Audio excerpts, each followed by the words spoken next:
the topic of class 10, chapter 1, power sharing. In this chapter, we will discuss about how we share the powers to the different parts of different levels of the government in democracy. In this chapter, we will study or discuss about two major countries, Belgium and Sri Lanka. And we will also discuss the accommodation of Belgium and Sri Lanka, how they solve their problems and how they accommodate their problems. Thank you. Let's discuss the problem in briefly. First of all, यहाँ सबसे पहला topic है इसका overview. That means अगर किसी भी chapter को start करते हैं उसको देखते हैं क्या कि आखिरकार उस चैप्टर से पढ़ने से पहले हमको क्या चाहिए.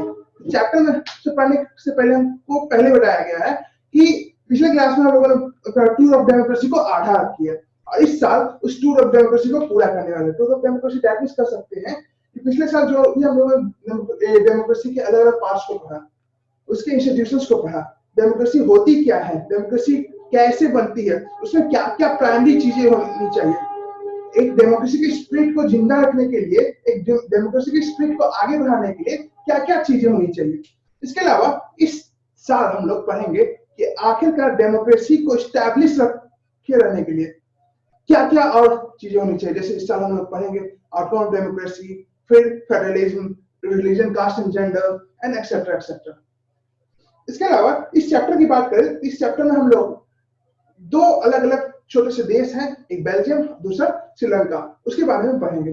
बेल्जियम और श्रीलंका की बात करें तो सबसे पहले ये देखने बोलते हैं बेल्जियम जो हो गया एक छोटा सा देश हो गया जो कि कहां पे स्थित है, तो यूरोप में. यूरोप में भी कहां पे तो देखा है तो साउदर्न यूरोप कर सकते हैं. और इसके आसपास कुछ कंट्रीज हैं, जैसे इसके अगर बॉर्डर्स की बात करें तो वहां पे इसके बॉर्डर्स में देखने को मिलेगा आपको पहला फ्रांस, दूसरा नीदरलैंड्स, तीसरा जर्मनी और चौथा लग्जमबर्ग. ये चार उसके पड़ोसी देश हैं. इसके अलावा अगर बात की जाए तो ये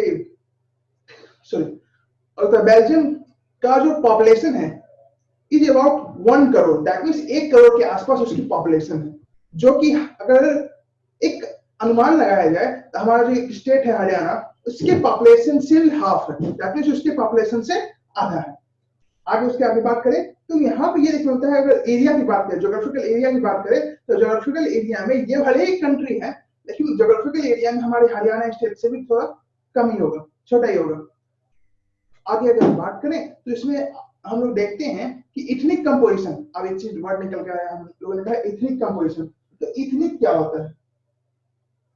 this is a new word which we have discussed in this chapter. ये एक नया वर्ड है जो हम लोग इस चैप्टर में बार-बार पढ़ेंगे. इतने का मतलब ये हो गया कि सपोज करो कि हम किसी एरिया में रहते हैं, वहां पे अलग-अलग भाषा में बोलने वाले लोग हैं. जरूरी नहीं कि मेरी कास्ट के हो, मेरी रिलीजन के हो. जैसे हिंदी हम बोलते हैं, हिंदी जरूरी नहीं कि हाँ हम बोलते हैं तो हम हिंदू है तो हम हिंदी बोलते हैं. कोई मुस्लिम भी हिंदी बोलता है, कोई सिख भी बोलता है, कोई ईसाई बोलेगा. तो उससे रिलीजन से कोई मतलब नहीं है, कास्ट से कोई मतलब नहीं है, जेंडर से कोई मतलब नहीं है. That means linguistic equality. That means अगर एक जैसा लैंग्वेज, एक जैसे कस्टम्स, एक जैसे ये जो कम्युनिटी एक दूसरे से मिलती है, उसको हम लोग इथनिक कंपोजिशन के अंदर रखते हैं. जैसे मान के चलो कि भारत में तकरीबन 40% लोग ऐसे हैं जो कि हिंदी बोलते हैं, 40% हिंदी बोलते हैं, तो कुछ ऐसे होंगे कि इंग्लिश भी बोलते हैं. दैट मीन्स ये हिंदी का इथनिक कंपोजिशन है कि हमारे देश में हिंदी बोले जाने वालों का इथनिक कंपोजिशन 40% हो गया. संस्कृत भी बोला जाता है तो 1.3% ऐसे लोग हैं जो कि संस्कृत बोलते हैं. दैट मीन्स हमारे देश में संस्कृत स्पीकर्स की जनसंख्या 1.3% है, हिंदी स्पीकर्स की जनसंख्या 40% है. इसी तरह से अगर बात की जाए बेल्जियम की, तो बेल्जियम में भी भाषा के अकॉर्डिंग, दैट मीन्स लैंग्वेज के अकॉर्डिंग उनकी पॉपुलेशन को डिवाइड किया गया. इसी को हम लोग इथनिक कंपोजिशन के अकॉर्डिंग कहें. इन सिंपल वर्ड्स अगर कहें कि इथनिक का मतलब क्या होगा, तो इथनिक का मतलब हम लोग इस चैप्टर के ओवरव्यू के हिसाब से समझ सकते हैं कि when the population of a country was divided upon the language is spoken in a country. That means कर सकते हैं कि अगर हम लोग कहें कि इथनिक का मतलब क्या हो गया, तो दैट मीन्स कर सकते हैं कि अगर किसी देश में उसके लैंग्वेज के अकॉर्डिंग उसकी पॉपुलेशन को डिवाइड किया जाए तो उसे हम लोग इथनिक कंपोजिशन के रूप में कहते हैं. इसमें कास्ट, रिलीजन, जेंडर से कोई लेना देना नहीं है। और बात करें वहां पे बेल्जियम की, बेल्जियम में ये देखने को मिलता है कि अप्रॉक्स 59% ऑफ द पीपल्स, तकरीबन 59% ऐसे लोग थे जो कि डच लैंग्वेज बोला करते थे। और इनको हम लोग फ्लैमिश कहते थे, फ्लैमिश कहते थे, दैट मींस, और इन ये जिस रीजन में रहते थे उसको फ्लैमिश रीजन कहते थे। इसके अलावा 40% of its population, that means उसके पॉपुलेशन के 40% लोग जो थे वो फ्रेंच स्पीक किया करते थे, उनके फ्रेंच लैंग्वेज को बोला करते थे। और इनको हम लोग वेलोनिया रीजन में रखते थे,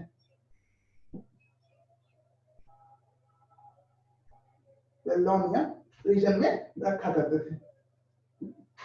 इनको हम लोग वेलोनियन भी कहते थे या फ्रेंच स्पीकर्स कहते थे। आगे उसके बाद बात करें तो 59 और 40, दैट मींस 99% लोग हो गए, लेकिन 1% अभी बाकी है। तो 1% जो रिमेनिंग 1% ऑफ द पीपल्स होता था वो जर्मन स्पीक किया करते थे, दैट मींस जर्मन लैंग्वेज को बोला करते थे। और ये जहां पे रहते थे उस प्लेस को बेल्जियम कहा जाता था। बेसिकली बेल्जियम जो प्लेस हो गया वो देश के साउदर्न बॉर्डर्स में दिखता था, दैट मींस थोड़ा सा जर्मनी और लग्जमबर्ग का इलाका जो था उसके बॉर्डर्स पे ये बेल्जियन लोग रहा करते थे। आगे बात करें यहाँ पे तो बेसिकली ये तो हो गया कि देश में देखने को मिल रहा है कि भाई डच मेजोरिटी में है और फ्रेंच माइनॉरिटी में है, और जर्मनी की तो बात ही क्या है, 1% लोग ही है। तो यहाँ पे इसके अकॉर्डिंग देखने को मिल रहा है कि फ्रेंच लोग जो है वो माइनॉरिटीज हैं और डच लोग जो है मेजोरिटी, लेकिन ऐसा सही में नहीं था। पॉपुलेशन के अकॉर्डिंग तो ये सच में मेजोरिटी में है और ये माइनॉरिटी में, लेकिन अगर रिसोर्स वाइज कहा जाए, यूटिलाइजेशन वाइज कहा जाए, कंजम्पशन वाइज कहा जाए तो सबसे ज्यादा मेजोरिटी में ये थी।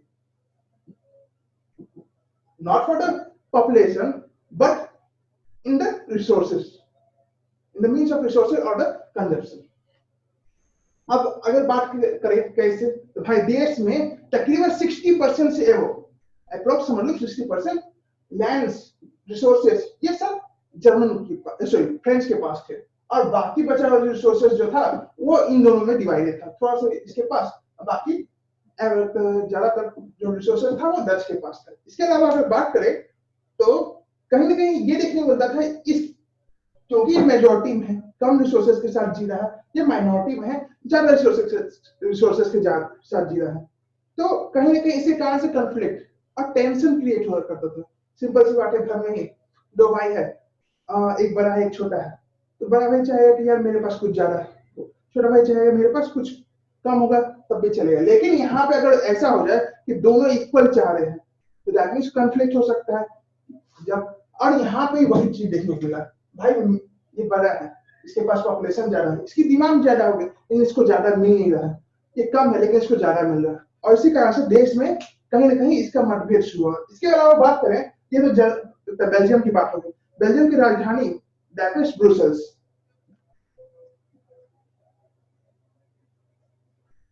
ब्रुसेल्स की बात करें तो यहाँ पे 80% और 20% ऐसा माइनॉरिटी मेजोरिटी था। अब 80% सोचेंगे यार मेजोरिटी में वही होगा, ऐसा नहीं है। ये जो 80% लोग थे वो फ्रेंच स्पीकर्स थे और ये 20% जो थे वो डच स्पीकर्स थे। तो यहाँ पे साफ उल्टा है। देश के अकॉर्डिंग देखा जाए, देश के अकॉर्डिंग देखा जाए तो डच जो था वो क्या थे, मेजॉरिटी में थे, और फ्रेंच जो थे वो माइनॉरिटी में थे। लेकिन ब्रुसेल्स के अकॉर्डिंग देखा जाए तो फ्रेंच जो थे मेजॉरिटी में थे और डच जो थे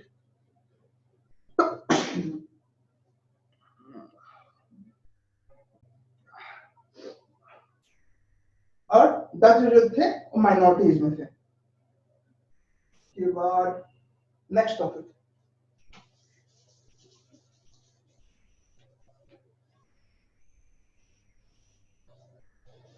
इन सब के अलावा ये भी देखने को मिलता है कि जो फ्रेंच लोग थे वो काफी हद तक वेल्दियर थे, दैट मींस कर सकते हैं उनके पास ज्यादा प्रॉपर्टीज था, ज्यादा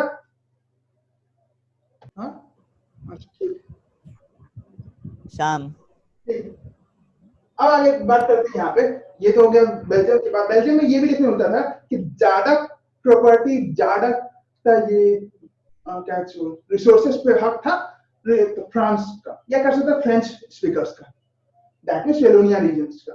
अब यहाँ बात करते हैं कि इस कारण से काफी तक मच एजुकेटेड, मच वेल्डियर लोग जो थे वो फ्रेंच स्पीकर्स थे। इनके पास काफी कम एजुकेटेड, काफी कम वेल्डियर लोग हुआ करते थे। इन सब कारणों से भी कहीं ना कहीं दोनों के बीच में कन्फ्लिक्ट अक्सर होता रहता है। अब तो हो गया बेल्जियम के बाद एक और छोटा सा देश है श्रीलंका। इसके बारे में अगर बात करें तो श्रीलंका जो है वह एक आइलैंड नेशन है। आइलैंड नेशन मतलब जिसके चारों तरफ पानी से घिरा हुआ है। इसके अलावा अगर बात करें श्रीलंका की, तो वहां पे ये देखने को मिलता है वो तमिलनाडु के साउथ में देखने को मिलता है। तमिलनाडु के कोस्ट से साउथ होता है, क्योंकि अगर देश ऐसे देखें तो ये हो गया तमिलनाडु, तमिलनाडु से यहाँ अलग ये हो गया। सपोज करो कि यहाँ पे आपको श्रीलंका होगा। श्रीलंका एक छोटा सा देश है। ज्योग्राफिकली बात की जाए तो हरियाणा स्टेट से थोड़ा बड़ा है। यहाँ पे दोनों जगह हरियाणा से इसलिए कंपेयर किया गया कि थोड़ा स्लाइटली बिगर, स्लाइटली स्मॉलर है, इसलिए का इसी कारण से कंपेयर कर रहे थे। अगर पॉपुलेशन वाइज कहा जाए तो कहीं ना कहीं श्रीलंका के आसपास या श्रीलंका से थोड़ा सा ज्यादा वहां पे आपको जनसंख्या हरियाणा में, श्रीलंका में हरियाणा से थोड़ा सा स्लाइटली मोर देन पॉपुलेशन हो सकता है या है। आगे इसके बाद बात करें नेक्स्ट टॉपिक, तो यहाँ पे अगर इतनी कंपोजिशन की बात की जाए तो 1948 में श्रीलंका आजाद हुआ, और उसके बाद की बात करें तो यहाँ पे अगर कहते हैं कि इतनी कंपोजिशन में सबसे ज्यादा मेजोरिटी में निकल के आया कि वहां पे जो स्पीकर्स थे वो थे सिन्हाला। सिन्हाला जो हो गया वो 74% मेजोरिटी के साथ आते थे। दैट मीन्स यहाँ पे सिन्हाला स्पीकर जो थे वो 74% है। और इसको कहा जाए कि ये कौन से धर्म को फॉलो करते थे, ये तो बुद्धिज्म को, बौद्ध धर्म को ये फॉलो किया करते थे। दूसरा आता था तमिल स्पीकर्स।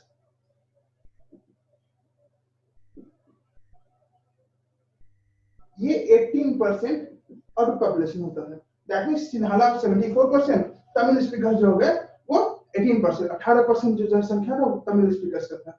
और इसमें तमिल स्पीकर्स में भी दो सब ग्रुप्स थे। एक हो गया इंडियन तमिल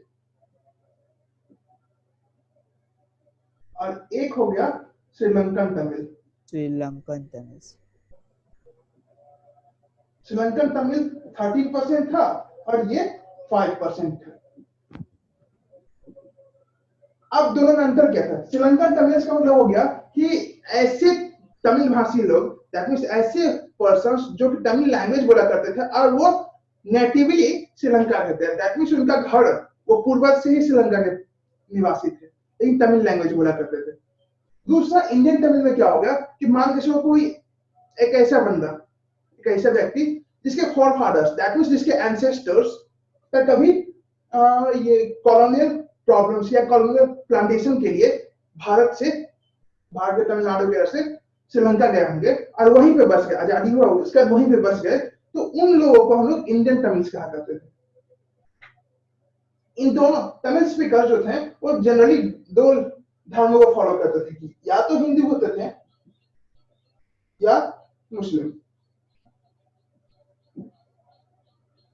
इन दोनों धर्मों को वो फॉलो किया करते थे तमिल स्पीकर्स। इन सब के अलावा एक और लोग हुआ करते थे जिसको हम लोग बाइलिंगुअल स्पीकर्स कहते थे। बाइलिंगुअल नहीं कर सकते, मल्टीलिंगुअल भी कर सकते हैं। यहाँ पे बाइलिंगुअल इसलिए क्योंकि हम लोग ज्यादातर हिंदी दोनों की भाषा की बात करेंगे, एक मल्टीलिंगुअल इसलिए तो अभी इंग्लिश भी बोला करता था। बाइलिंगुअल स्पीकर्स में क्या होगा कि ये 7% लोग थे और ये बेसिकली क्रिश्चियन धर्म को फॉलो किया करते थे, क्रिश्चियन धर्म को फॉलो किया करते थे। और ये सिन्हाला भी बोला करते थे और तमिल लैंग्वेज को बोला करते थे। इसके अलावा वो इंग्लिश और अदर लैंग्वेज को भी बोला किया करते थे। इसके अलावा 1% में बाकी रिमेनिंग जो भी अलग अलग लैंग्वेजेस, जो भी अलग अलग बाहर से आने माइग्रेटेड लोग हुआ करते थे, वो रिमेनिंग 1% के अंदर आ जाता था। आगे बात करें तो ये तो हो गया वहां पे क्या था, माइनॉरिटी कौन था, तो फ्रेंच स्पीकर्स, मेजोरिटी कौन था, तो डच स्पीकर्स।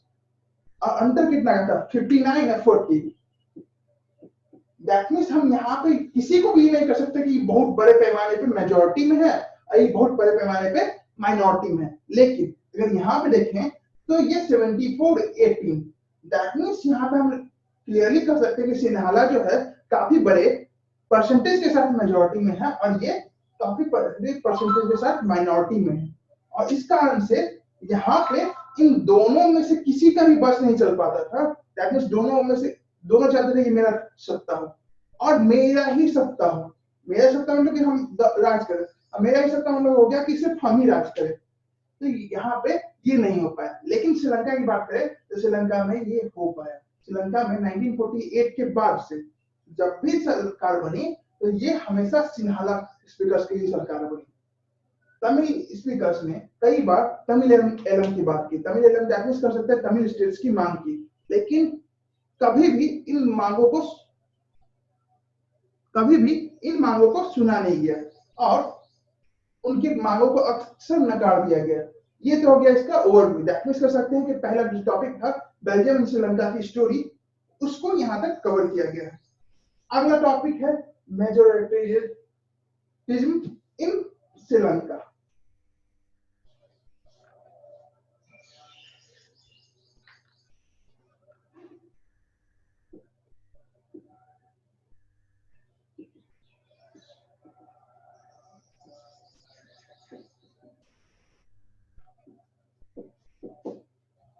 दैट मीन्स यहाँ पे देखने मिलता है कि श्रीलंका में मेजोरिटेशन, दैट मीन्स यहाँ पे अगर कर सकते हैं श्रीलंका में देखने को मिला कि सच में मेजोरिटी वहां पे थी। एक मिनट, श्रीलंका की बात करें तो श्रीलंका में सच में वहां पे मेजोरिटी देखने को मिलती थी। मेजोरिटी का मतलब ये हो गया कि अगर बात करें तो वो कहीं ना कहीं वहां पे देखने को मिलता था 74-18 का रेशियो था। 74-18 रेशियो होने के कारण अगर कहें तो वहां पे 1948 के बाद से 1948 के बाद जब देश आजाद हुआ, श्रीलंका आजाद होने के बाद ये देखने को मिला कि लोगों ने मांग की कि हाँ सरकार बनेगा, यार सरकार तो बनेगा, सब चाहते थे देश आजाद हो तो अपना सरकार बने, अपना सरकार बनेगा, वहां तक भी ठीक है। लेकिन ये अपना कौन हुआ, 74% वाले, बाकी 26% अपने नहीं थे, ये पराये हो गए। देश आजाद हुआ लेकिन पराये हो गए, इनके देश आजादी में कोई योगदान नहीं।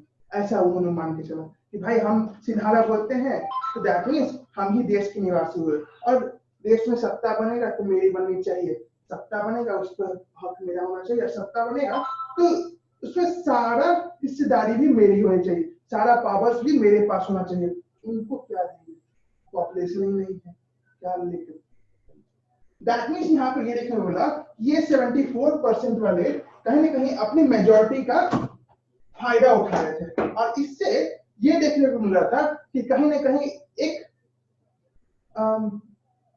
मतभेद को जन्म देने का काम हो रहा था। कहीं ना कहीं वहां पे लोग माइनॉरिटी को उत्पीड़ित करने का काम कर रहे थे, डिटेन करने का काम कर रहे थे।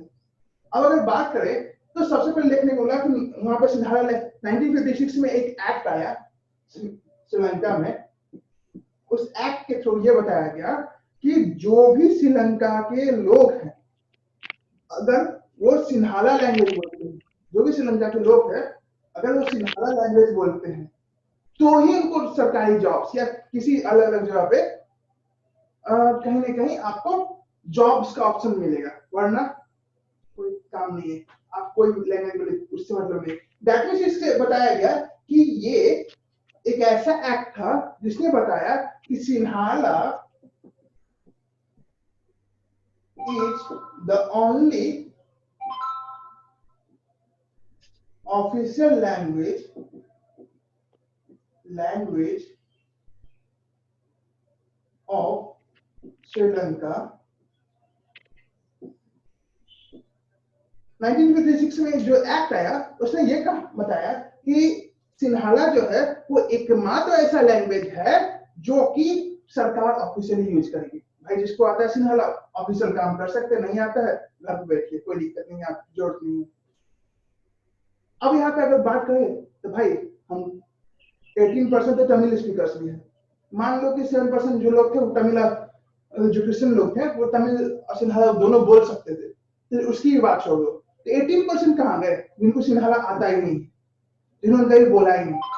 क्या इनको जॉब्स का ऑप्शन नहीं मिलेगा, इनको आगे बढ़ने का मौका नहीं मिलेगा? और यही क्रिएट करता है ये मेजोरिटाइजेशन। इसके अंदर ये देखने को मिला कि श्रीलंका में मेजोरिटी कब की फायदे की सरकार बनी, जो भी डिसीजन लिया गया वो मेजोरिटी के लिए लिया गया, माइनॉरिटीज को के हकों को मारने का काम किया गया। आगे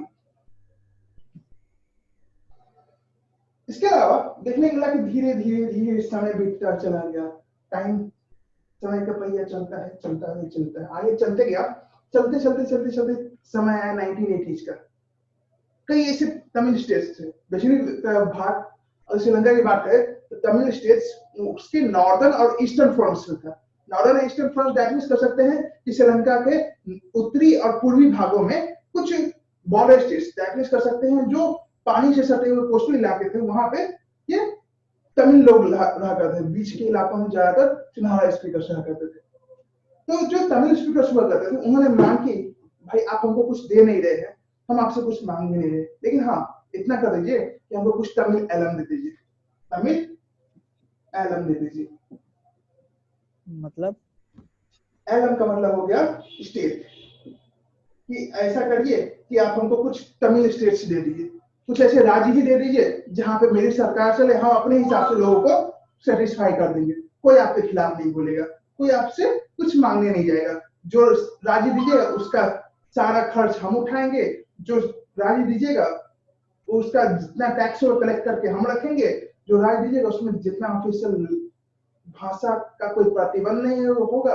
दैट मींस आप सिन्हाला लैंग्वेज यहाँ पे अप्लाई नहीं करिएगा, हम तमिल स्पीकर्स को जॉब देंगे और उनकी डिमांड्स को पूरा कर देंगे। इस छोटी सी बात को भी नकार दिया गया। चलो ये भी मान लिया, उन्होंने कहा कि ठीक है हम तमिल स्पीकर्स हैं, हम अपनी पार्टी बनाएंगे, अपनी पार्टी बनाएंगे और स्टेट में लड़ेंगे। पॉलिटिकल ऑर्गेनाइजेशन बनाने की मांग को भी अस्वीकार कर दिया गया, दैट मींस इग्नोर किया गया कि नहीं आप पार्टी भी नहीं बना सकते। पार्टी बनाइएगा आप मेरे साथ बैठिएगा, आप माइनॉरिटीज आप छोटे लोग मेरे साथ बैठिएगा। इन बातों को देखते हुए ये देखने को मिला कि तमिल स्पीकर्स आप भड़क गए कि भाई आप हमको आगे बढ़ने का मौका नहीं दे रहे हैं। दूसरा एजुकेशन नहीं मिल रहा है, एजुकेशन कैसे मिलेगा? यूनिवर्सिटी में सिन्हाला लैंग्वेज पढ़ाया जाता था और सिन्हाला हमको आता नहीं था, जाएंगे कैसे एजुकेशन के लिए? स्कूल्स में सिन्हाला लैंग्वेज पढ़ाया हमको आता नहीं है, मान के चलो हम पढ़ने के लिए चल भी गए तो उतना आगे बढ़ने का स्कोप नहीं रहेगा क्योंकि हमको उस लैंग्वेज के बारे में उतना जानकारी नहीं है। उसके अलावा ये देखने को मिला कि हमने बात की कि हमें तमिल स्टेट्स चाहिए, वो आप नहीं दे रहे। इसके अलावा ये देखने को मिला कि हमने मांग की कि भाई आप हमको कुछ नहीं तो पार्टी बनाने का ही मौका दीजिए, हम भी इलेक्शन में लड़ेंगे, हो सकता है इसी स्टेट के इलेक्शन में हम जीत जाए, यहाँ पे हम कुछ लॉ चेंज कर ले। तो मेरी बात को भी आप नहीं सुन रहे हैं। तो दैट मींस ये देखने को मिला कि ओवरऑल सब बातों को सुन के ये पता चला कि मेजोरिटी वाली सरकार कभी माइनॉरिटीज को देखना नहीं चाहती। अब चाहती क्या थी? तो वो इसको दबा के रखना चाहती थी। वो चाहती थी कि ये ना ग्रो करे ना मर जाए, बीच में अटका रह जाए।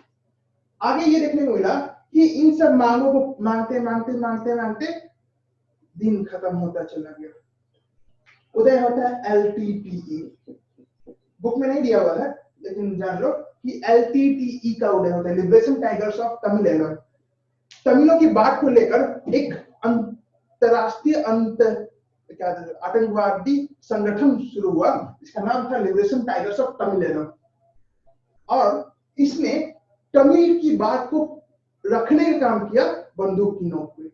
दैट मींस कहने वाला ये हो गया कि श्रीलंका में कई बड़े पैमाने पे ये देखने को मिला कि तमिलों की बात को रखा गया सरकार के सामने।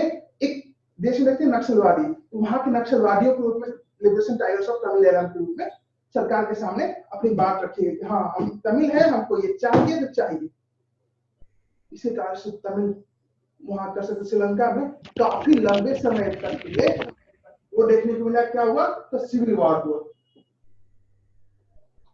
अब सिविल वॉर क्या है? Captain America civil war. नहीं, उतना नहीं होगा। अब अगर सिविल वॉर की बात करते हैं, सिविल वॉर पहले तो निकलना है वॉर तो वही होगा जो भी बोल रहे हैं। सिविल का मतलब हो गया लो, दैट मीन्स वैसा वॉर जिसमें आर्मी का कोई योगदान नहीं, सिविलियंस फाइट करे। दैट मीन्स कह सकते हैं कि ये ऐसा वॉर होगा जो सोशल नीड्स के बारे में होगा। सोशल नीड्स मतलब कह सकते हैं सामाजिक जरूरतों के लिए ये वॉर लड़ा गया, और इसी कारण से इसे सिविल वॉर कहा जाता है। दैट मीन्स अगर कहें कि सिविल वॉर क्या होगा, तो एक ऐसा वॉर जो सिविलियंस के द्वारा लड़ाया गया हो for their social needs, that means अपनी जरूरतों के लिए। और वहां पे काफी लंबे समय तक सिविल वॉर चलता रहा, एलटीटी के साथ भी, एलटीटी के बाद भी। 2009 में जाके आखिरकार सिविल वॉर खत्म हुआ और कहीं ना कहीं देश में एक शांति बनाई गई। शायद महिंद्रा राजपक्षे वहां के प्रधानमंत्री भी थे। इसके बाद ये देखने को मिला कि धीरे धीरे समय बीतता चला गया, और ये जो सिविल वॉर था 1980 से 2009 के बीच में, इससे श्रीलंका की इकोनॉमी और उसके कल्चर इफेक्ट दोनों में प्रभाव पड़ा। दैट मींस श्रीलंका की इकोनॉमी भी थोड़ी सी डगमगाई और उसका कल्चरल इफेक्ट भी काफी हद तक डगमगाता हुआ नजर आया। और यहाँ पे ये देखने को मिला कि सिविल वॉर से कहीं ना कहीं श्रीलंका घाटे में ही था। अब कहीं कैसे घाटे में, तो श्रीलंका छोटा सा देश है, भारत से भी कमजोर, लेकिन गलत। अगर आप इकोनॉमिक्स पढ़िएगा तो इकोनॉमिक्स के अकॉर्डिंग श्रीलंका का जो इंडेक्स है, उसके प्रॉस्पेरिटी का इंडेक्स, दैट मींस उसके पास जो संपदा है हमसे काफी ज्यादा अमीर श्रीलंका है। श्रीलंका उस इंडेक्स में अप्रोक्स 70 के आसपास आता है उसका रैंक, और भारत का रैंक उसी में 119 से 125 के बीच में आता है। दैट मींस भारत जो है वो श्रीलंका से 50 रैंक के आसपास नीचे है, और इस तरह से कह सकते हैं श्रीलंका भले छोटा देश है लेकिन काफी संपन्न देशों में से गिना जाता है अभी भी। अगला टॉपिक है एकोमोडेशन इन बेल्जियम।